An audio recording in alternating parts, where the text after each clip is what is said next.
Hello friends, last लेक्चरला आपण integration by parts हा topic बघितला आणि त्याच्यावर एक्झाम्पल बघितले. त्याच्यावर काही डाऊट असतील तर कमेंट बॉक्समध्ये कमेंट करा. आपण अजून त्याच्यावर काही एक एक्झाम्पल घेऊ, कारण की तो पार्ट इंटिग्रेशन बाय पार्ट्स त्याच्यावर बऱ्यापैकी बोर्ड क्वेश्चन पेपरमध्ये एक्झाम्पल विचारले जातात. ओके, आणि जर तो तुम्हाला समजला नसेल तर तुम्ही त्याचं डाऊट किंवा त्याचं एखादं एक्झाम्पल तुम्हाला आढळलं असेल तर ते तुम्ही कमेंट बॉक्समध्ये टाका. आपण त्याच्यावर नवीन एक व्हिडिओ तयार करू. ओके, आता आपल्याला इंटिग्रेशन या डेफिनेट इंटिग्रेशनमधला एक नवीन टॉपिक आहे की इंटिग्रेशन बाय पार्शियल फ्रॅक्शन. आता इंटिग्रेशन बाय पार्शियल फ्रॅक्शन हा जो टॉपिक आहे तो कधी यूज करायचा, किंवा आपल्याला एक्झाम्पल दिसल्यानंतर आपण integration by partial fraction use करायचं आहे हे कशावरून ठरवायचं. तर सरळ की दिलेलं जे इंटिग्रेशन आहे ते F of X upon G of X फॉर्ममध्ये असेल. आता F of X upon G of X form म्हणजे काय की हे रॅशनल फंक्शन असेल. ओके, आणि त्या रॅशनल फंक्शनमध्ये याचे आपण डिनॉमिनेटरचे फॅक्टर करू शकतो आहे. ओके, किंवा फॅक्टर हे लिनियर असतील किंवा क्वाड्रॅटिक असतील, हे डिपेंड असेल त्या एक्झाम्पलवर. तर त्यावेळेस आपण इंटिग्रेशन बाय पार्शियल फ्रॅक्शन हा टॉपिक यूज करणार. कधी दिलेलं function F X upon G of X फॉर्ममध्ये आहे आणि आपल्याला माहिती आहे की इंटिग्रेशनचा यू अपॉन व्ही रूल आपल्याकडे नाही. डेरिव्हेटिव्हचा यू अपॉन व्ही आहे आपल्याकडे, पण इंटिग्रेशनचा यू अपॉन व्ही रूल आपल्याकडे नाही. म्हणून आपण ज्या वेळेस आपल्याला या फॉर्मॅटमध्ये एक्झाम्पल दिलेलं असेल त्यावेळेस आपण इंटिग्रेशन बाय पार्शियल फ्रॅक्शन ते यूज करणार. आता या पार्शियल फ्रॅक्शनमध्ये काय असेल की कोणते कोणते फॅक्टर असतील, तर आपल्याला दिलेले जे फॅक्टर आहे ते नॉन रिपीटेड लिनियर फॅक्टर. आता नॉन रिपीटेड लिनियर फॅक्टर म्हणजे काय की एक्सची पॉवर 1 असेल, पण त्या ठिकाणी जे दिलेले फॅक्टर असतील ते फॅक्टर वेगवेगळे असतील, म्हणजेच तीनही फॅक्टर डिफरंट असतील. तर ते असेल हा फर्स्ट टॉपिक की नॉन रिपीटेड लिनियर फॅक्टर.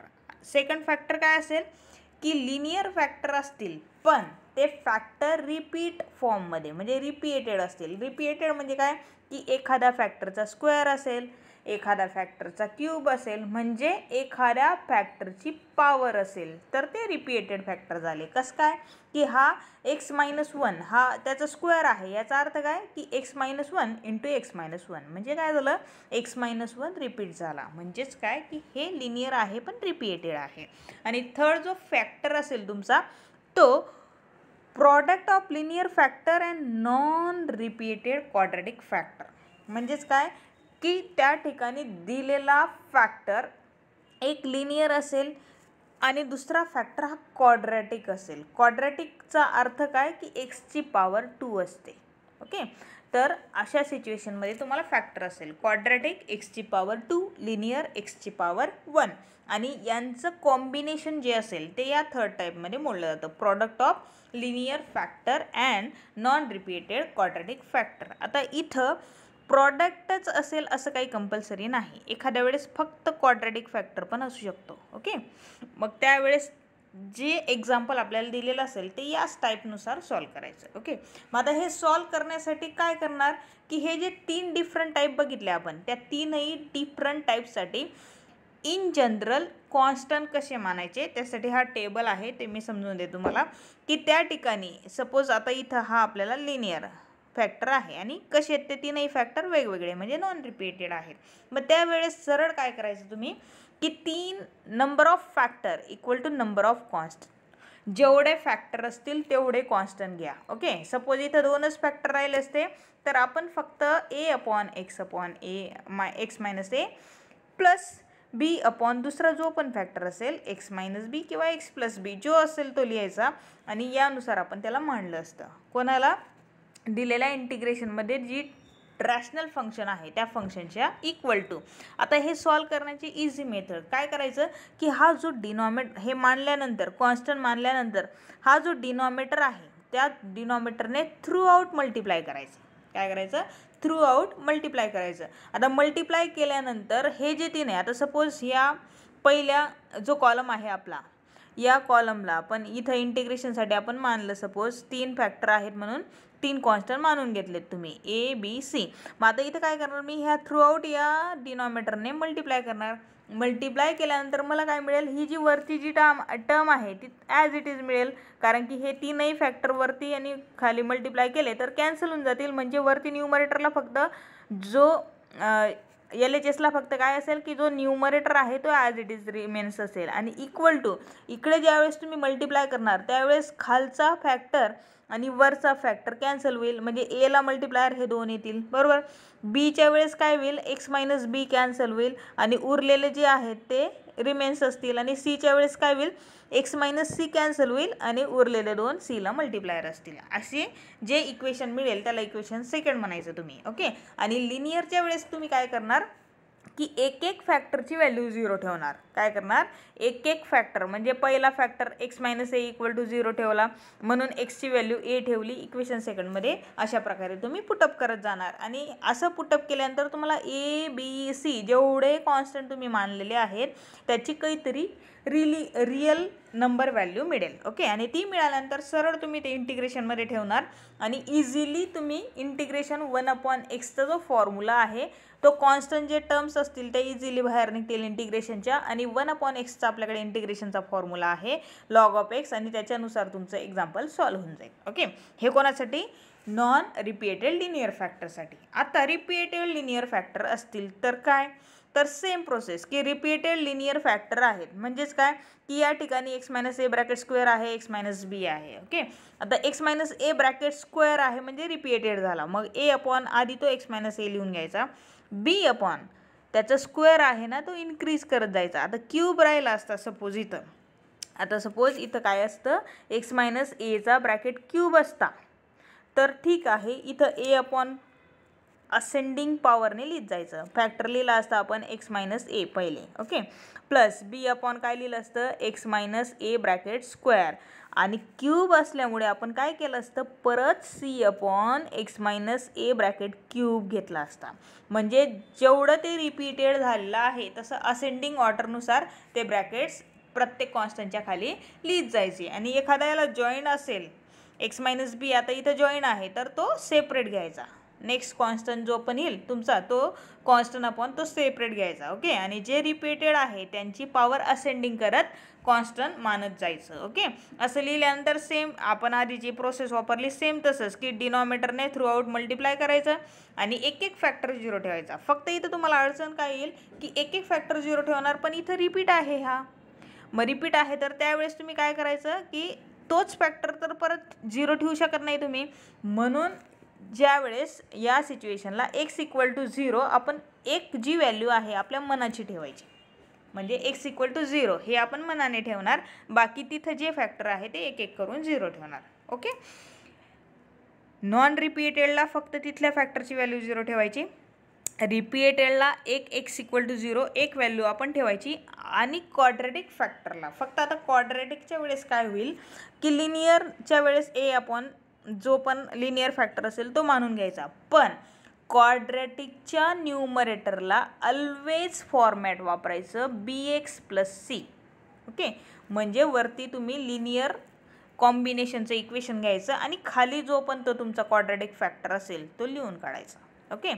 त्यावेळेस तुम्ही सिंगल कॉन्स्टंट वरती न्यूमरेटरला घेऊ शकत नाही, खाली क्वाड्रॅटिक आहे ना तर वरती लिनियर कॉम्बिनेशन एक्सचं ते घ्यायचं आणि त्याच्यानुसार मानायचं. आता इथं व्हॅल्यू ठेवताना काय करायचं, दोन व्हॅल्यू तुम्ही मनाच्या ठेवायच्या आणि अशा ठेवायच्या की जेणेकरून आपले कॅल्क्युलेशन इझी होतील, ओके. कोणतेही ठेवले तर चालतात, पण जेणेकरून आपल्याला एक्झाम्पल सॉल्व करायला वेळ कमी लागेल आणि इझी आपण ते सॉल्व करू शकू. मग काय की इझी व्हॅल्यू पहिली तर आपल्याला माहिती आहे की एक्स इक्वल टू 0 ठेवला तर हे सर्वात इझी असतं, आणि याच्यानंतरची एकदम सोपी म्हणजे एकदम लहानात लहान व्हॅल्यू ठेवायची आणि ते सॉल्व करून आपल्याला त्या ठिकाणी ABCच्या व्हॅल्यू मिळतील, ओके. फक्त क्वाड्रॅटिकला काय लक्षात ठेवायचं आहे, AX प्लस बी फॉर्मॅटमध्ये किंवा BX प्लस सी फॉर्मॅटमध्ये, म्हणजे लिनियर इक्वेशन फॉर्मॅटमध्ये तुमचा न्यूमरेटर असला पाहिजे, ओके.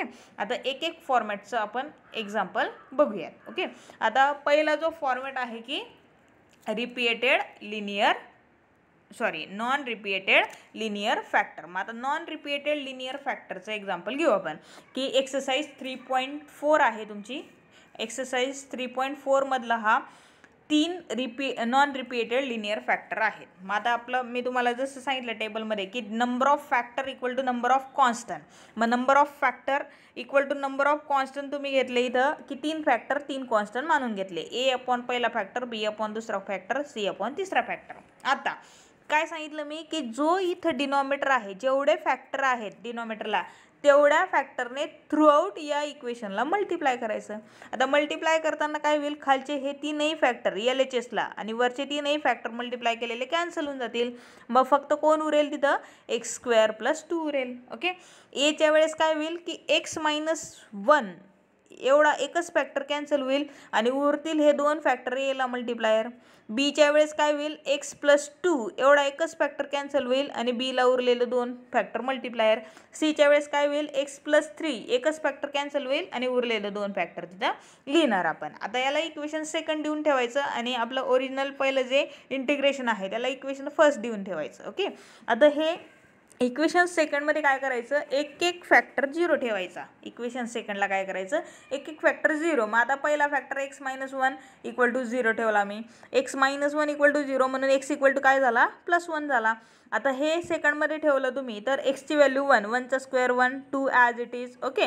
त्याच्यानंतर इथं बघा पहिलं इथं x - 1 फॅक्टर नाही आहे, म्हणजे या ठिकाणी आपण एक्सची व्हॅल्यू ठेवली पाहिजे. मग एक्सची व्हॅल्यू 1 ठेवली मी. 1 + 2 काय होऊन जाईल, 3 होऊन जाईल. 1 + 3 काय होऊन जाईल, 4 होऊन जाईल. आता इथं बीच्या सिच्युएशनला बघा की इथं x - 1 प्रेझेंट आहे आणि x - 1ची व्हॅल्यू काय आहे, 0 आणि 0 इंटू समथिंग हा काय होईल, 0 होईल.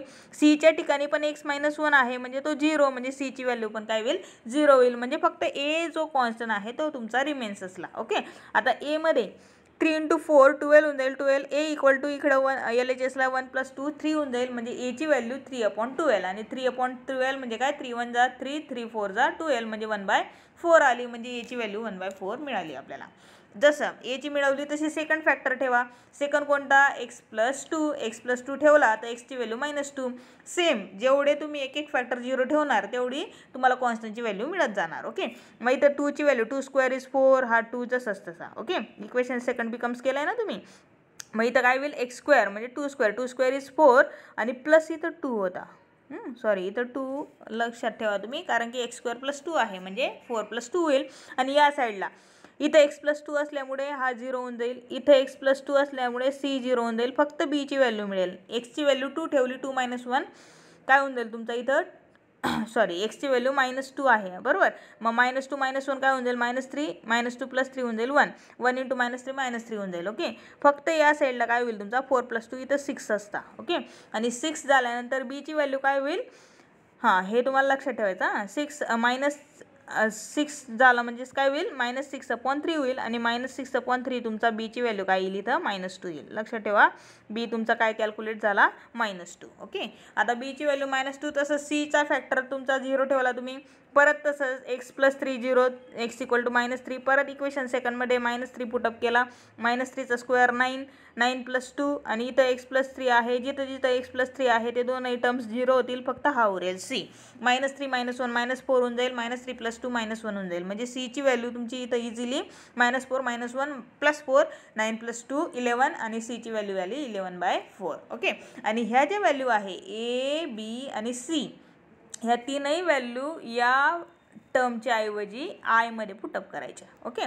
मग आयमध्ये पुटअप करताना हे जे आहे आपल्याला सेपरेट फॅक्टरचं फॉर्मॅट तो पुटअप करायचा आहे आणि ABCच्या जे पण व्हॅल्यू तुमच्या निघाल्या आहे त्या आयमध्ये टाकायच्या. मग आयमध्ये टाकल्यानंतर ए अपॉन हा फॅक्टर, पण एची व्हॅल्यू 1/4, बी अपॉन दुसरा फॅक्टर बरोबर, पण बीची व्हॅल्यू इथं रॉंग झाली आपली, ती काय होती -2 म्हणून इथं -2 होईल. ओके. आणि सी अपॉन सीची 11/4 अपॉन तिसरा फॅक्टर. ओके. आता इथं जे आहेत न्यूमरेटरला सर्व कॉन्स्टंट आहेत आणि आपल्याला इंटिग्रेशनचा रूल माहिती आहे, कॉन्स्टंट टर्म असले तर कुठं निघतात, इंटिग्रेशनच्या बाहेर. मग इंटिग्रेशनच्या बाहेर 1/4 काढला, इथं हा -2 बाहेर काढला आणि इथं 11/4 काढला. ओके. काढल्यानंतर इथं 1/x + 1/x + 2 1/x + 3 आणि आपल्याला माहिती आहे आताच सांगितलं मी 1/x चा इंटिग्रेशनचा फॉर्म्युला काय आहे, log of x. म्हणून तुमचं इथं काय होईल 1/4 log of x - 1 -2 हे आपलं इथं व्हॅल्यू चुकल्यामुळे आपण ते टाकली आणि -2 log of x + 2 11/4 log of x plus 3 1/x नुसार आणि प्लस प्रत्येकाचा कॉमन कॉन्स्टंट c. आता याच्यानंतर आपण इथं लॉगॅरिथमिक रूल यूज करू शकतो. काय सांगतो तो तुम्हाला लॉगॅरिथमिक 3 रूल की log m plus n log of m n log n into log m हा वरती जातो न्यूमरेटरला इंडेक्स. ओके, तर आधी काय करणार, हे इंडेक्स वरती पाठवणार तुम्ही. ओके, फक्त इथं -2 होता म्हणून तो तुम्ही इथं वरती पाठवला 2. ओके, आणि इथं हा 11/4 वरती पाठवल्यानंतर हा जो फॉर्मॅट आहे पहिला लॉग आणि हा लॉग इथं काय येते एकमेकांना प्लस फॉर्मॅटला आहे. ओके, मग प्लस आहे म्हणून काय लॉग m इंटू n म्हणजे log of x minus 1 raise to हा 1/4 आणि इंटू केल्यामुळे हे ब्रॅकेट इथं इंटू येईल x plus 3 bracket raise to 11/4. पण इथं मायनस आहे, मायनसला डिवाइड जाते टर्म आणि मायनसला डिवाइड जाते म्हणून हा डिवाइड होईल कोणता, हा ब्रॅकेट x प्लस 2चा आणि इथं फक्त आपला 2 आहे. ओके, तो यानुसार log m plus log n equal to log m n log m minus log n equal to log m upon n हा रूलनुसार आपण त्या ठिकाणी एवढे 3 लॉगचं एकूण मिळून रूल यूज करून एकच लॉग फॉर्मॅटमध्ये ती टर्म मिळवली आणि अशा प्रकारे तुमचं ते इंटिग्रेशन सॉल्व्ह होईल. फक्त इझी आहे, फक्त तुम्हाला त्या ठिकाणी number of factor equal to number of constant मानायचे आणि प्रत्येक कॉन्स्टंटची एक फॅक्टरची व्हॅल्यू 0 ठेवून कॉन्स्टंटची व्हॅल्यू काढायची आणि काढल्यानंतर बस 1/xचा फॉर्म्युला तुमचा तिथे ॲडजस्ट होतो तो यूज करायचा आणि त्याच्यानुसार नॉन रिपीटेड लिनियर फॅक्टरचं एक्झाम्पल इझिली तुमचं सॉल्व्ह होतं. नेक्स्ट व्हिडिओला आपण क्वाड्रॅटिक फॅक्टर आणि रिपीटेड फॅक्टरचे एक्झाम्पल घेऊ. ओके, काही डाऊट्स असतील तर नक्की विचारा. थँक्यू.